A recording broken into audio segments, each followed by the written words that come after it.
अगर changing flux के कारण जो इंड्यूस्ड करंट फ्लो हो रहा है उससे अगर पूछा जाए कि रेट ऑफ हीट लॉस कितना होता है तो आई स्क्वायर आर की मदद से हम वो भी बता सकते हैं। ये आपके पावर ऑफ एक्सटर्नल फोर्स के बराबर आएगा। इसका मतलब एक्सटर्नल पावर जो है वो थर्मल पावर के फॉर्म में डिसिपेट हो रहा है। अगर लूप को हम उल्टी तरफ यानी कि फील्ड के अंदर पुश करेंगे तो ऑब्वियसली इनवर्ड जो फील्ड बढ़ रहा था उसको रोकने के लिए करंट किधर फ्लो करने लग जाएगा, एंटी क्लॉकवाइज डायरेक्शन में, ताकि बाहर की तरफ फील्ड आए।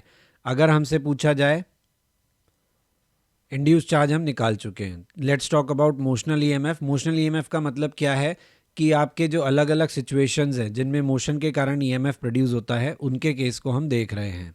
जैसे अगर एक एल लेंथ की रॉड को वी वेलोसिटी से हम चलाते हैं मैग्नेटिक फील्ड में तो हम कहेंगे इंड्यूस्ड ईएमएफ का वैल्यू कितना होगा, बी वी एल। अगर हमारा ये रॉड ना हो के एक सेमी सर्कुलर आर्क फॉर्म में रॉड हो और हम इसे चलाएं तो इस केस में हम लेंथ कौन सी लेंगे, जैसे कि मैंने आपको वहाँ बताया था बी आई एल के केस में आपको लेंथ कौन सा लेना होता है, initial point two final point. उसी तरीके से यहाँ भी आप initial point two final point लेंगे तो लेंथ क्या लेंगे, 2r।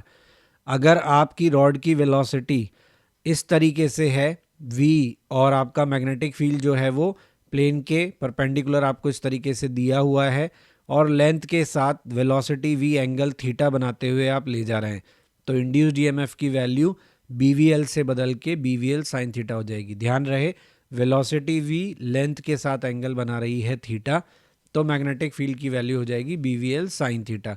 क्योंकि v cos थीटा कंपोनेंट के कारण तो कोई फ्लक्स कटिंग हो नहीं रही, जो भी आपकी लाइंस ऑफ फोर्स कट रही हैं वो किसके कारण कट रही हैं, v साइन थीटा के कारण।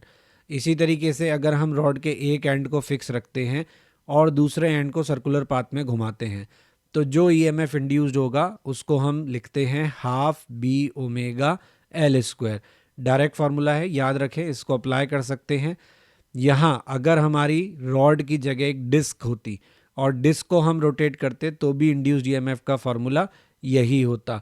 डिस्क के केस में क्या होगा, हमें करना कुछ नहीं है, एक रॉड का केस लिया, ऐसी बहुत सारी रॉड्स को हम ले लेंगे तो क्या बन जाएगी, डिस्क।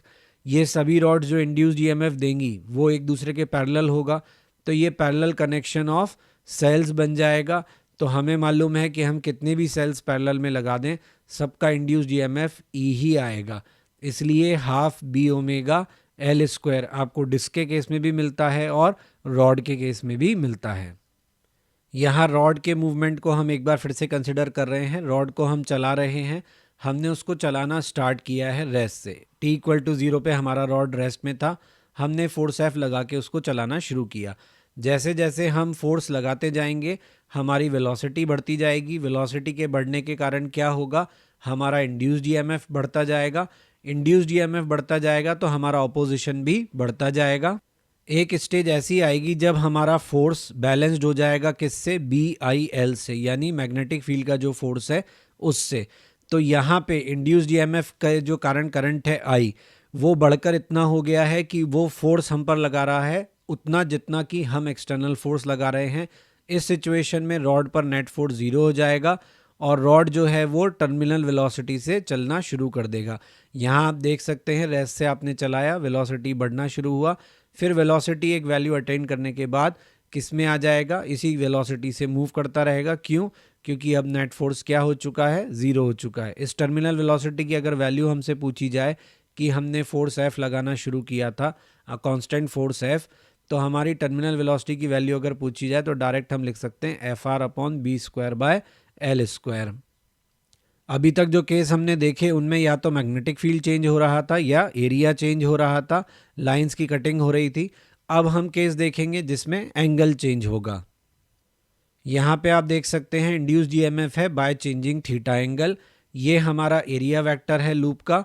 सपोज करिए कि हमारी कॉइल को हम इस तरीके से रोटेट कर रहे हैं with angular velocity omega. t equal to 0 पे हमारा जो एरिया वेक्टर था और मैग्नेटिक फील्ड था उन दोनों के बीच में एंगल 0 डिग्री था। हमारे रोटेशन की वजह से क्या हुआ, हमारा ये जो एरिया वेक्टर है इसका एंगल मैग्नेटिक फील्ड के साथ कंटिन्यूसली चेंज हो रहा है।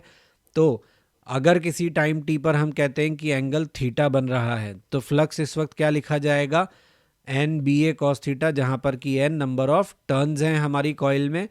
तो थीटा की वैल्यू यहाँ पे क्या लिखेंगे, क्योंकि हम इस कॉइल को ओमेगा एंगुलर वेलोसिटी से घुमा रहे हैं, तो टी टाइम में कितना एंगल घूमे होंगे, ओमेगा टी। तो थीटा का वैल्यू रखेंगे ओमेगा टी, तो एक्सप्रेशन क्या बन जाएगा, एन बी ए कॉस ओमेगा टी, यानी फ्लक्स जो है वो कोसाइन फॉर्म में यहाँ पे चेंज हो रहा है टाइम के साथ। अगर फ्लक्स ऐसे चेंज हो रहा है तो इंड्यूस्ड ईएमएफ कैसे चेंज होगा, ऑब्वियसली फ्लक्स का डिफरेंशिएशन करने पर हमें इंड्यूस्ड ईएमएफ मिलता है, तो फ्लक्स अगर कॉस फंक्शन है तो इंड्यूस्ड ईएमएफ क्या होगा, साइन फंक्शन होगा। यानी इंड्यूस्ड ईएमएफ का जो ग्राफ होगा वो साइन फंक्शन का ग्राफ होगा और फ्लक्स का ग्राफ क्या होगा, कोसाइन फंक्शन का ग्राफ होगा। यहाँ पे आप देख सकते हो ईएमएफ की वैल्यू जो है वो साइनोसोइडली चेंज हो रही है, यानी कि अल्टरनेटिंग ईएमएफ आपको यहाँ मिल रहा है। पीरियोडिकली वेरिएशन आपको दिख रहा है यहाँ पे। एन बी ए ओमेगा को अगर हम ई नॉट मान लें, यानी ईएमएफ की पीक वैल्यू मान लें, तो ईएमएफ इंड्यूस्ड ईएमएफ का जो एक्सप्रेशन है वो क्या बन जाएगा, ई बराबर ई नॉट साइन ओमेगा टी। यही हमारा वर्किंग प्रिंसिपल होता है जनरेटर का। जनरेटर में इसी तरीके से आपकी कॉइल को रोटेट किया जाता है और उसमें आपका ईएमएफ इंड्यूस्ड होता है which is alternating in nature. तो अल्टरनेटिंग ईएमएफ प्रोड्यूस्ड होगा यहाँ पे जब हम थीटा एंगल को बदलेंगे। यहाँ पे आप अलग अलग टाइम पे जो फ्लक्स की वैल्यू है, इंड्यूस्ड ईएमएफ की वैल्यू है, उसको भी चेक कर सकते हैं। t इक्वल टू 0 पर, t/4 पर, t/2 पर। आपको पता है ये सारी वैल्यूज साइन ग्राफ में हमारे लिए इंपॉर्टेंट होती हैं। You can go through with this table and आपको इसका वेरिएशन जो है वो और क्लैरिटी के साथ समझ में आएगा। तो यहाँ अभी तक हमने बात करी किसकी, वेरिएशन इन फ्लक्स की। अब हम बात करेंगे इंडक्टेंस की। इंडक्टेंस क्या होता है, इंडक्टेंस के बारे में दो तरीके के इंडक्टेंस होते हैं, one is called self inductance, one is called mutual inductance. Inductance को आप ऐसे समझ सकते हो कि हमारे सर्किट का इनर्शिया है जो ये डिसाइड करता है कि कितना ऑपोजिशन ऑफर होगा। ऑपोजिशन ऑफर होगा ये तो हम देख चुके हैं, लेकिन वो ऑपोजिशन कौन डिसाइड करेगा, तो जैसे हमारे पार्टिकल मैकेनिक्स में हम कहते हैं कि mass is the property by virtue of which body opposites change in its state of rest और मोशन, उसी तरीके से इंडक्टेंस जो है वो ये डिसाइड करता है कि हमारा जो फ्लक्स में चेंज हो रहा है उसके प्रति कितना इनर्शिया हमारा सर्किट ऑफर करेगा।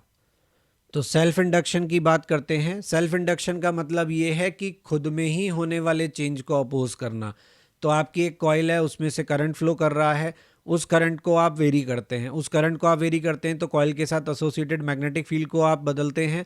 मैग्नेटिक फील्ड बदलता है तो फ्लक्स लिंक बदलता है, फ्लक्स लिंक बदलता है तो आपकी ही कॉइल में उसके प्रति एक ऑपोजिशन आता है जो इस बात को नहीं होने देता, कोशिश करता है कि इसे रोका जा सके, जिसकी वजह से वो एक बैक ईएमएफ प्रोड्यूस करता है। बैक ईएमएफ वर्ड इसलिए प्रोड्यूस कह रहे हैं क्योंकि हमारे मान लीजिए सर्किट में करंट बढ़ रहा है, तो हमारी कॉइल में करंट बढ़ रहा है, तो कॉइल में बढ़ते हुए करंट को रोकने के लिए जो इंड्यूस्ड ईएमएफ आएगा वो बैक डायरेक्शन में, उल्टी डायरेक्शन में आपको करंट देगा ताकि करंट के इस बढ़ने को रोका जा सके। तो ये कॉइल के अंदर ही खुद के ही करंट में चेंज से जो फ्लक्स में चेंज आया उसको अपोज करने वाला खुद ही के अंदर एक ईएमएफ इंड्यूस्ड हुआ है। ये आप देख सकते हो, जो पुरानी हमारी चोक वाली वो आती थी ट्यूबलाइट्स, हम जो कहते थे कि ट्यूबलाइट्स में एक चोक कॉइल लगी आती थी, तो वो चोक कॉइल यही होती है कि जब आपको पता है कि आपकी ट्यूबलाइट जो है वो पर्टिकुलर वोल्टेज पे काम करेगी, अगर उससे कम वोल्टेज होगा तो फिर वो नहीं काम कर सकती। इसलिए जब वोल्टेज फ्लक्चुएशन होता है तो घर में सबसे आखिरी में हमारी ट्यूबलाइट बंद होती है। बल्ब जो हैं वो सब पहले ही रिफ्लेक्शन दिखाना शुरू कर देते हैं कि भाई आपकी लाइट में फ्लक्चुएशंस हो रहे हैं। ट्यूबलाइट में ऐसा नहीं होता। रीज़न बीइंग कि जो चोक कॉइल होती है वो बेसिकली इंडक्टर कॉइल होती है। वो क्या करती है कि जब आपका वोल्टेज गिरने लगता है तो वोल्टेज को गिरने से रोकने के लिए ईएमएफ उसी डायरेक्शन में देना शुरू कर देती है, करंट उसी डायरेक्शन में देना शुरू कर देती है ताकि आपके सर्किट का जो वोल्टेज है वो वही बना रहे, फ्लक्स चेंज ना हो पाए। तो जब करंट चेंज होता है विद रिस्पेक्ट टू टाइम तो मैग्नेटिक फ्लक्स बदलता है और मैग्नेटिक फ्लक्स के बदलने के कारण ईएमएफ आता है, करंट इंड्यूस होता है। अकॉर्डिंग टू लेंज लॉ ये इंड्यूस करंट अपोज करता है चेंज इन मैग्नेटिक फ्लक्स को। इस फिनोमिनन को हम क्या कहते हैं, सेल्फ इंडक्शन कहते हैं। ये एक फैक्टर है जिसकी मदद से हमारी कॉइल ऑपोजिशन शो करती है चेंज इन मैग्नेटिक फ्लक्स के प्रति। इसको हम सेल्फ इंडक्टेंस कहते हैं। सेल्फ इंडक्टेंस को मेजर किया जाता है कोफिशिएंट ऑफ सेल्फ इंडक्शन की टर्म में। सेल्फ इंडक्शन हमें बताता है कि इनर्शिया ऑफ इलेक्ट्रिसिटी क्या है, क्योंकि ये opposes the change in its present state. जो भी प्रेजेंट स्टेट है उसको ये अपोज करता है, उसमें चेंज को अपोज करता है। अगर कोई मैग्नेटिक मटेरियल आसपास नहीं है तो number of flux linkages with the coil is proportional to the current, मतलब किसी एक्सटर्नल करंट से नहीं, आपकी कॉइल के अपने करंट के कारण फ्लक्स लिंकेज है, तो फ्लक्स लिंकेज जो होगा वो आपके करंट के प्रोपोर्शनल होगा। नंबर ऑफ टर्न्स अगर कॉइल में n है तो हम लिखेंगे n फाई बराबर आई, तो n फाई बराबर एल आई, प्रोपोर्शनलिटी हटाएंगे तो एल आएगा। ये एल ही हमारा कोफिशिएंट ऑफ सेल्फ इंडक्शन या सेल्फ इंडक्टेंस है। एल का वैल्यू होता है एन फाई अपॉन आई। तो आप यहाँ से देख सकते हो हम फ्लक्स को एल की टर्म्स में और आई की टर्म्स में लिख सकते हैं, यानी इंड्यूस्ड ईएमएफ या फैराडे लॉ को भी अब हम सेल्फ इंडक्शन की टर्म्स में लिख सकते हैं। Please like share and subscribe my channel, press bell icon for important notifications and update, ताकि टाइमली आपको सभी इंपॉर्टेंट अपलोड्स मिलते रहें। आप हमारा ब्लॉग भी विजिट कर सकते हैं, दैट इज़ क्वेश्चन नहीं बनता blogspot.com, जहाँ पे आपको सभी लेक्चर्स के रिटन फॉर्मेट में जो नोट्स हैं वो अवेलेबल हैं और क्वेश्चंस के सोल्यूशन अवेलेबल हैं। आपको कोई सजेशन है तो आप मुझे मेल कर सकते हैं, मेरा मेल आईडी यहाँ दिया हुआ है। फेसबुक पेज और इंस्टा पे आप टिप्स ऑफ द डे के लिए ज्वाइन कर सकते हैं।